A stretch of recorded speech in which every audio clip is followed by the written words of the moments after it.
Okay, there we go. All right, so to kind of go along with reading this week, or actually to go along prior to your reading, because I feel like there's some foundational issues that maybe aren't addressed in the book that might help everybody understand this concept of social identity theory. So one of the things I wanted to point out, well, two things. I wanted to discuss constructivism because that kind of underpins everything that's discussed in this chapter, but then also paradigm construction. I think we talked a little bit about this a week or two ago, but I wanted to make sure that we discuss it again for its application to what we're talking about this week, which is social identity theory. So anyways, constructivism. Let me break that down for you real quick. What that is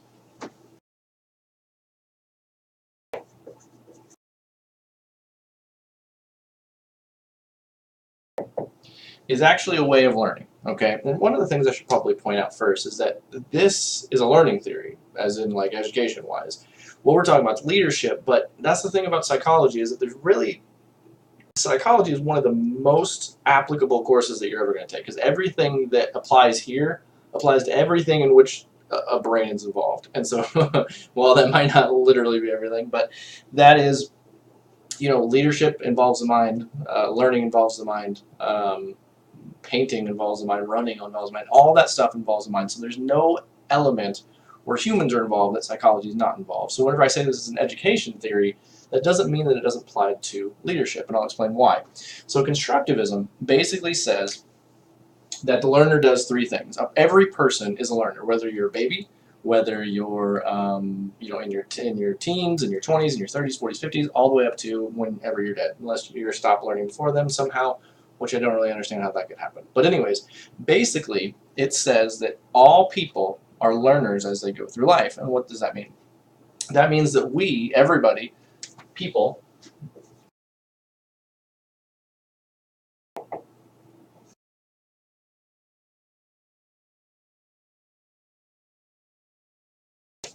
develop a theory. And that doesn't mean like constructivism or self-determination theory. It's like, I think if I touch that stove, it's going to burn my hand, right? That's a theory. You look at it, I've never actually tried it, but I look at it and I'm like, that's hot. So I have a theory that it's going to burn, right?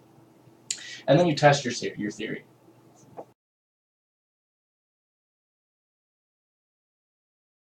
I've never actually tested it, but I have tested it in the fact of I know that the burner is hot and I know that heat hurts, right? And so that's how I've tested that theory. At this point, then,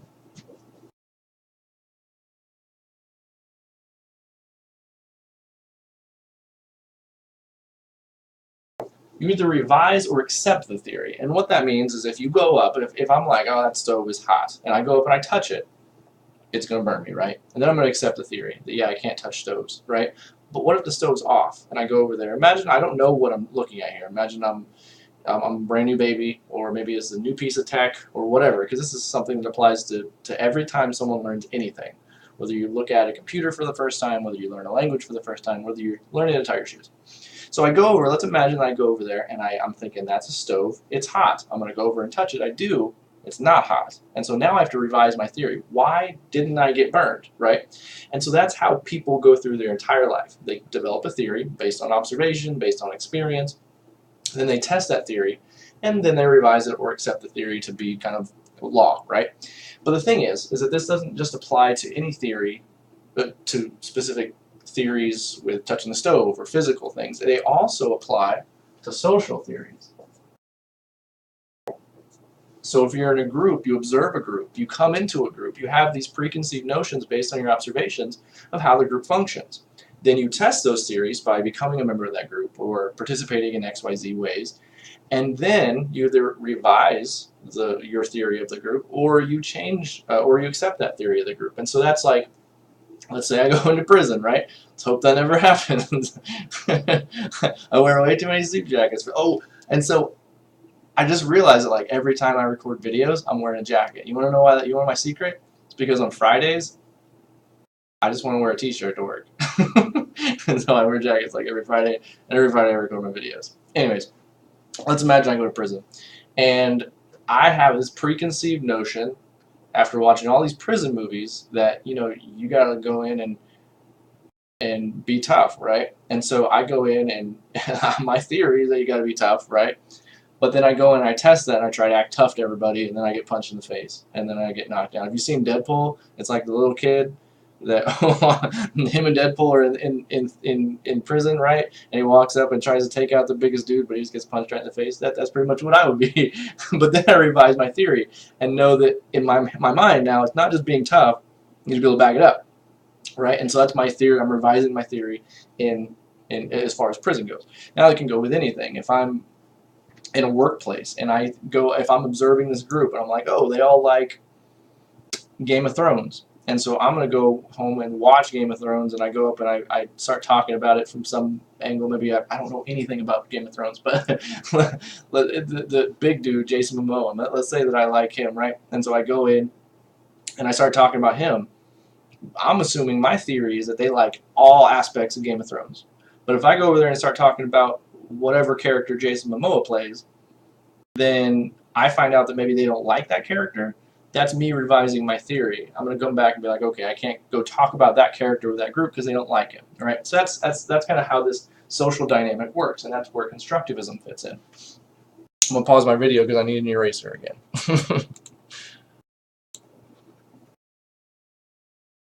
Okay, so now I've erased everything, moved it up.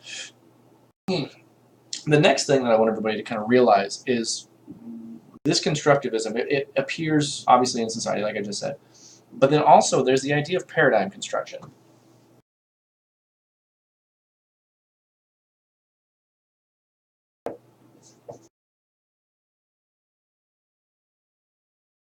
And this is interesting. If you've taken my English class, I've probably talked about this. I can't really remember that I would talk about it in all of them, but I've definitely talked about it a few times. So anyways, paradigm construction, what that means, if you remember what a paradigm is, it's basically a social standard, right?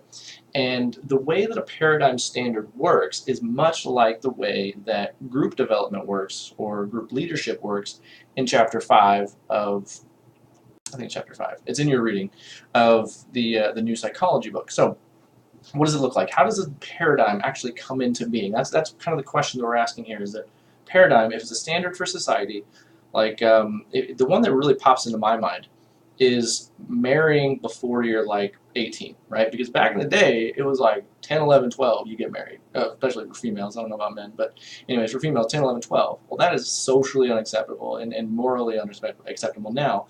But you have to think about how that construction happened. It didn't just happen overnight, right? So the way that these paradigms work is there's kind of a cycle that goes on. And it's hard to say where does it start, where does it end. I personally kind of think that it starts with the individual and then it kind of moves to a group and then that group kind of moves into a society. So I'll start there and kind of give you that perspective. So let's say that we're trying to get a paradigm to change, right?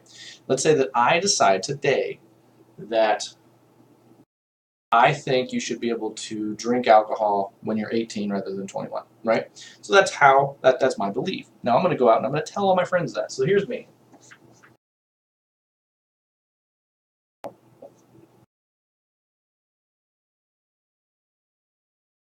That's me holding a bottle because I'm going out and I'm trying to give alcohol to a bunch of 18-year-olds. That's a horrible idea.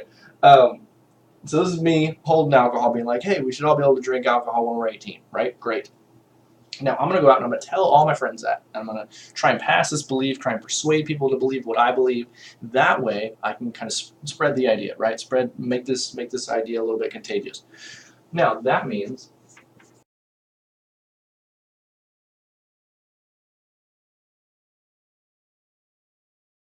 then I go out and I tell my friends, my family, everybody, anybody that'll listen, right?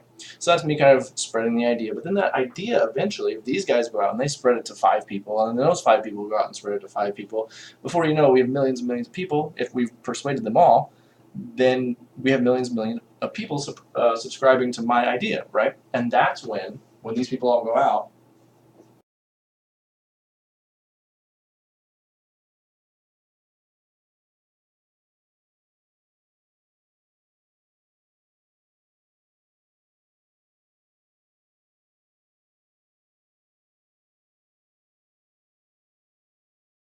that's when society starts to become altered. When enough people start believing it, then it becomes a social norm, right? And that's this. But then the thing is, too, is that if you come to join that society afterwards, or maybe you don't even believe in this idea to begin with, but you're part of this group here, you eventually start to adopt the ideals, the values that are in this group. And so that's when it starts to then again,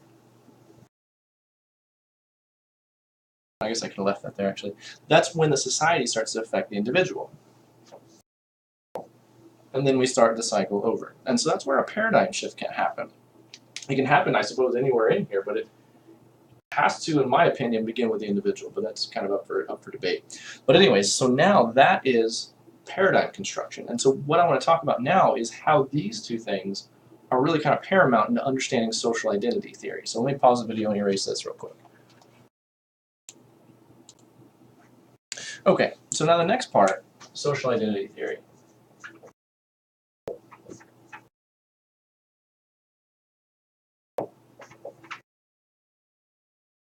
Now, officially speaking, social identity theory doesn't necessarily encompass paradigm and constructivism, paradigm development or construction and constructivism. Doesn't really officially encompass those things, but those things help to explain the ideas that are behind social identity theory. So let me explain. So the thing about social identity theory, the way that we hear it in the book, is actually how they're trying to explain how people become part of a group and how one becomes a leader of said group, right?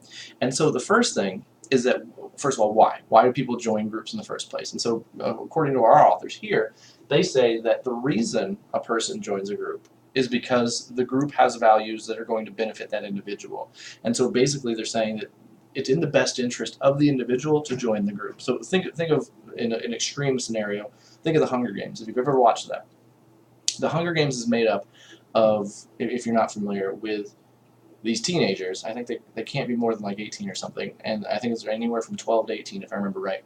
And they're all picked at random to go into this this battle to the death, right? There's 24 of them, I think, and they're put into this arena, basically like the old style Roman type battles, right?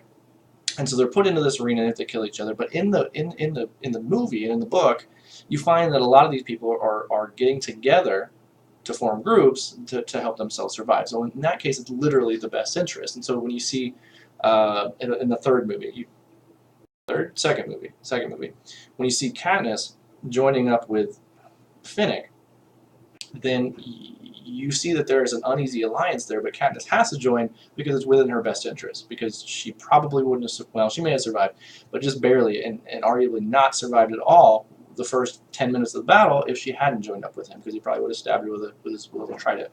Anyways, if you don't know what that movie is, then basically it's just survival and instincts there.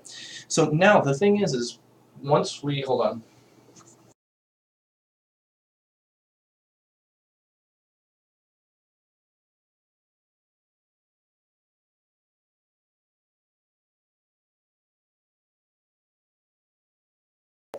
Okay, so there's me plus my best interest being in the group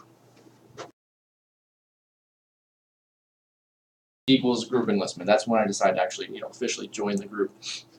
Now, once the person's in the group, they join because of these values, right?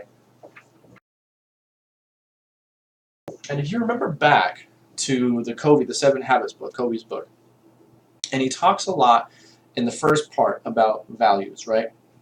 And in one of my earlier videos, I talked about how values kind of helped us to understand the map, right? Oh, sorry, the values in the little picture I drew up here. Remember the mountains?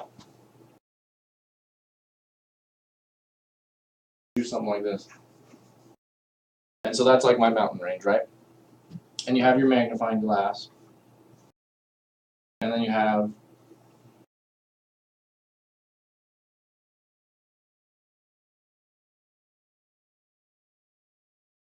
a map, right? That's my map.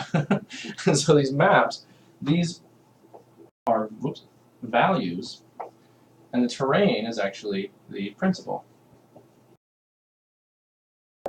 And so if you're trying to navigate a principle, you're trying to understand, master a principle, you need, according to Covey, you need a map, right? And so this map is your value. What values do you have? Or in this case, what values do the group have? And so that helps you navigate a principle. So if you see that, let's say, think about the one that pops into my mind all the time is gang mentality. If you look at a gang, what principles do they hold dear, right? What do they hold as right and wrong? I would think Let's go with loyalty. Oops. Just go ahead and start loyalty off with a Y.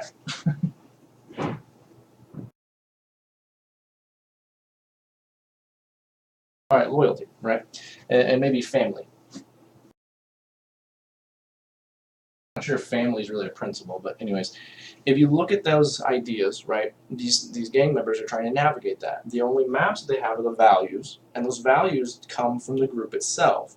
And so the group itself has very maybe skewed values that keep these people in there because they maybe they steal together or they do violence together. I mean, the idea for the initiation, you hear stories all the time about how the initiation is to go out and kill some random person, right? And so that's a skewed value, and thereby also skews the view of the principle loyalty. In this case, you have to kill somebody to be loyal to someone. That's not necessarily the case for most people. Okay, so it gives you kind of this skewed environment, but nonetheless, let's take it as a view from. Let's assume that these values are good. This is a good group. This is a good group that we're trying to get into. And we would kind of go back to best interest. I'm going to assume that your best interest for you guys is not gang mentality.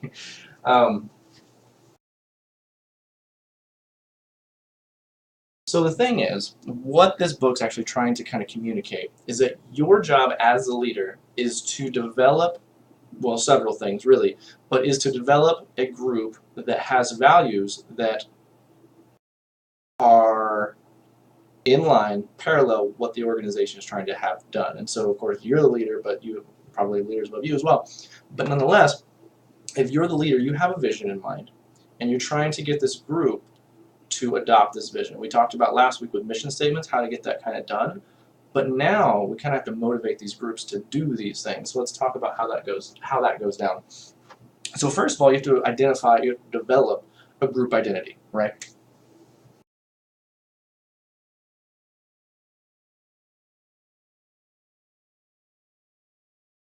And the good leader, according to the book, has 4 pieces of that. All right. So first of all, let me look at my notes here, make sure I'm not forgetting anything. Let me back up a second because I don't want to hop right into this yet. The group identity is going to have a value, of course. But then these values need to be adopted by each of the members.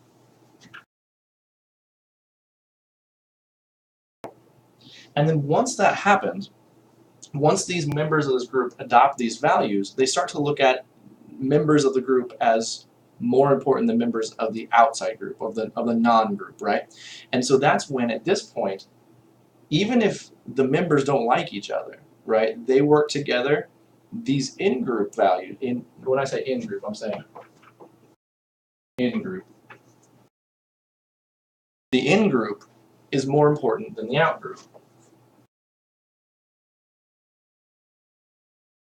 And in the book, we actually see some of the research that's done out there to say that if people are to assign points, like a point value, to people in their group and people outside their group, the research showed that people in the group, if I was in that group and I didn't like somebody in my group, I actually gave them higher points than someone that was outside the group that I actually did like. So if my best friend was in a group over here, but I had a guy in my group that I didn't like, if I was to assign point values based on how much I like someone, I'm actually going to assign, research shows, I'm actually going to assign more points to the person I dislike in my own group than the person I like in an outside group.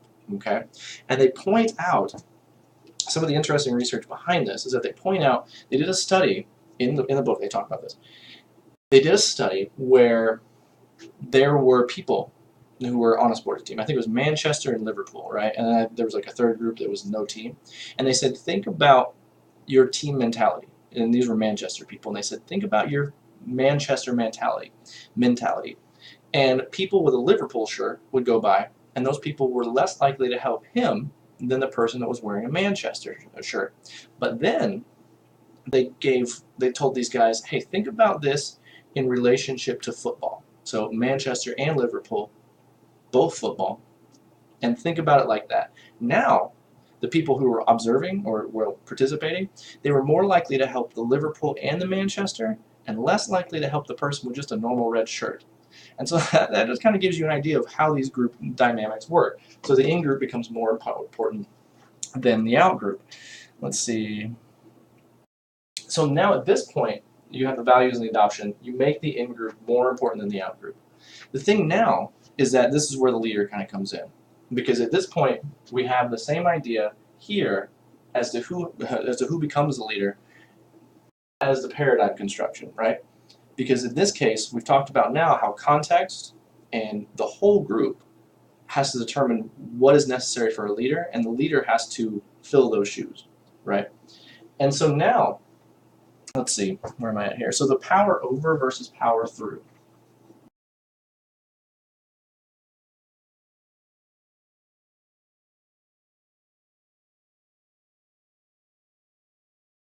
So these two concepts, these are basically where the author of the book kind of starts to talk about how does one actually lead these groups.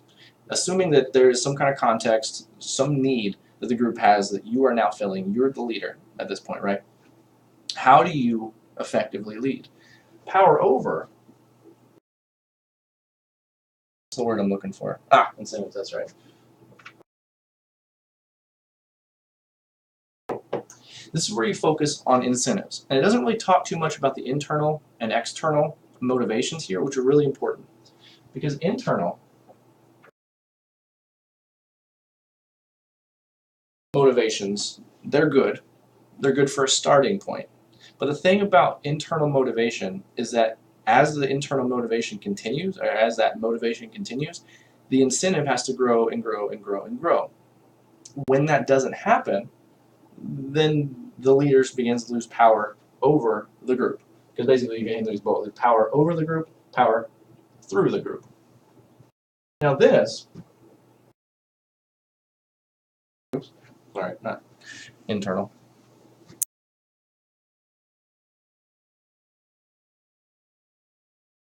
This is external motivation, right? This is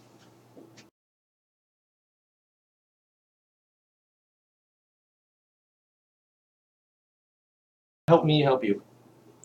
I'm the embodiment of what this group holds dear, right? And I'll talk about that in a second.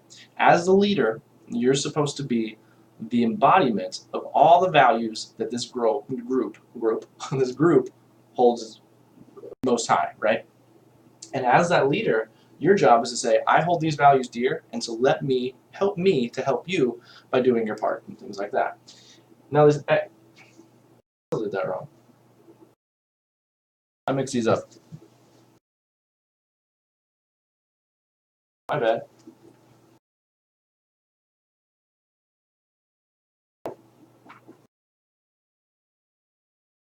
I don't know if I've been saying them backwards, but external is incentives. I don't know if I said that before, but now that is how it is. Apparently I've been misspeaking. External motivation is incentives, and those external motivations go up and up and up and up as the time continues. Now, with the power through, you have internal motivation. You're telling them, help me to help you. What do you want out of this group? What is the value that you hold most dear? And what is it that you're hoping to get out of this group? Because I'm going to help you as the leader to achieve that. That's what's going on here. Now, the author of the book tells us it gives us basically 4 criteria that help us to achieve this role, right? So let me pause this and erase some stuff. Okay, so I've changed it up a little bit. So now I have a little more room to write. Now, the thing is about this, the question that's asked now is how do you become an effective leader in these types of groups? Well, the author definitely points to power through. It's not really effective or even efficient to do power over, because then you're just basically dangling a carrot, right? And that means that they're not really committed to the group, they're not really part of the group, and you're kind of that outsider at this point, because they're going to be, if they're not part of a group, they're going to be an individual, and you're not part of that individuality, okay? So you have to create a group within which they are going to commit themselves, and then you are becoming part of that group as well so that you can lead that group. And so you have to define what it means to be in that group and get that buy-in, right? So anyways, how does that happen? How do you become an effective leader? Well, we talk about power, or at least the book does. It talks about power and how that if you're in the group, then you have the ability to do power through. If you're outside the group, then you're basically power without. So think of it like this.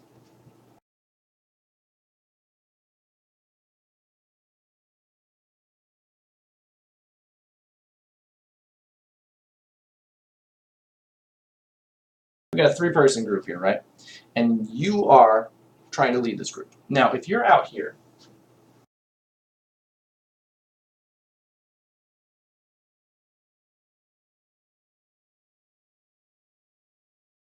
as a carrot, you're dangling the carrot. You're from out here. Your power is power over. That means, basically, why is that bad, right? Because everybody has incentives, right? Everybody has, monetary incentives, or some kind of incentive that they want: a car, a house, a boat, something.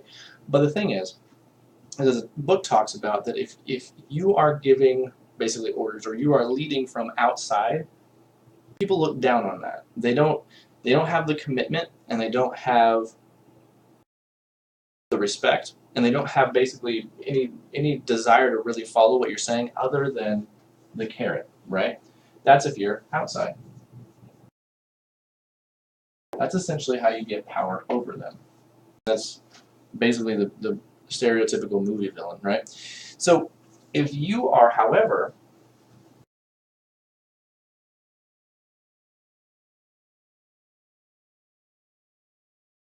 able to also posit yourself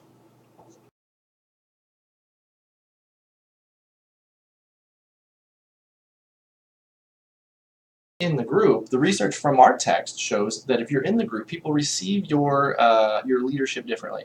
They don't look down on it as negative, as in someone's telling me what to do. If you're in the group, you have the values of the group. You embody the values of the group, and so you're not necessarily telling them what to do. You're telling them how to achieve their own goals. You're guiding them on trying to achieve whatever goals it is they're trying to achieve by joining the group. Remember, they join the group because it's at their best interest. What is their best interest? So you come here and you find out, what's this guy's best interest? What's this one? What's this one? And then you motivate, lead from that perspective. How can I help you achieve your individual goals, or in most cases, the goals that you're trying to contribute to the group?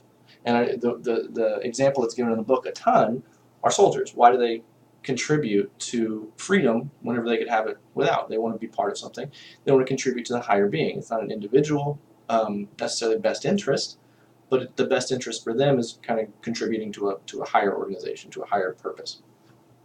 Okay, so now basically, once you get that in, and once you become part of the group, that's kind of the biggest part, by the way, is becoming part of the group and making yourself, defining the group in such a way that, well, becoming part of the group and then defining the group in such a way that achieves the values that are upheld by all the people, right? So you're trying to help them become better versions of themselves. Now, last thing I want to cover is that there's four rules, right, that basically our author says are the best ways to go about this. And so number one, you need to first of all be part of the group.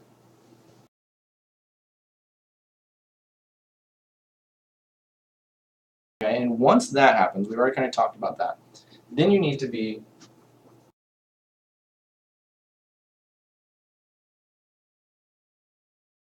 champion of the group. That's kind of where I'm talking about. You are the embodiment of the values. So if the value is family, then you are the highest standard of that. You are representing the value of family. Or loyalty in the case of the gangs, you are the epitome of loyalty in this group. And you are kind of what they call the prototype. And so if you think of that, this prototypicality, that's prototypes, the prototype is kind of the one that came first. And so it's not necessarily you're going to paint the pictures if you are the first one, but you're kind of the prime. You are the prime example of what it is that the group values. So if they value loyalty, you're the prime example of loyalty. If they value production, not really sure that's a good principle to have, or a good value to have, but let's just go with it. You are the prime example of production. Honesty, you're the prime example of honesty, fairness, whatever it might be. Now, after you get to that point, 3,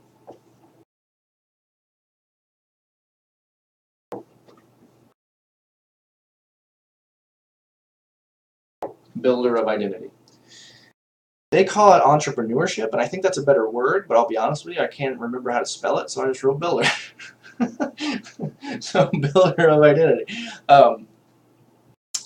The idea here is that you are now molding the group, right? Remember that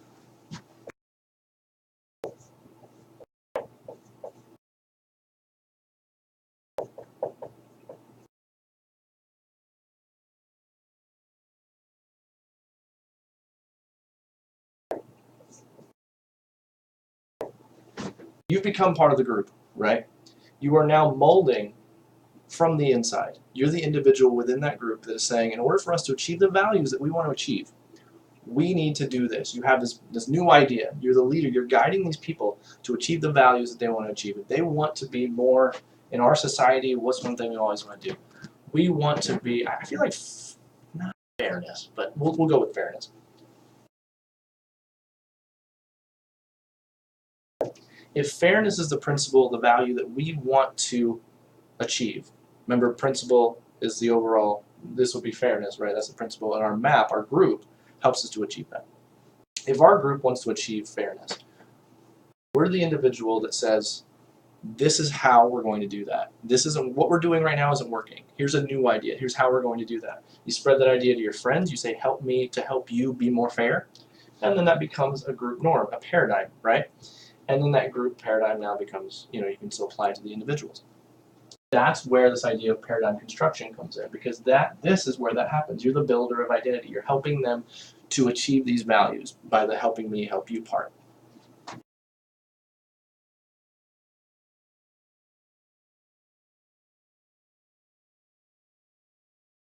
And the last of the four that our author talks about is that you have to embed that identity. It's one thing to present it and say, this is what I think we should do, but then it's another to get these people to believe you, and to get these people to believe you to a degree where they're going to now go out and make other people believe them. And so that's where you have to be the embedder of identity. So now, how these things go down, that's all context specific. That's kind of what our entire book is about, right? But it's context and group specific. So your job as using this theory to become better leaders is, first you have to become one of the group. And most likely this has probably already happened. But if not, that's just in the future. This is how that would happen. And then you become the champion of the group. Holding the values and saying, these values are important. I'm the prime example of this value. And then the builder of identity around these values, kind of giving ideas on helping people to help themselves. And then the embedding is actually putting that into fruition or into application. So anyways, that is this week's lecture. So let me know if you have any questions via text, email, or phone call, just like any other time. But other than that, have a good week.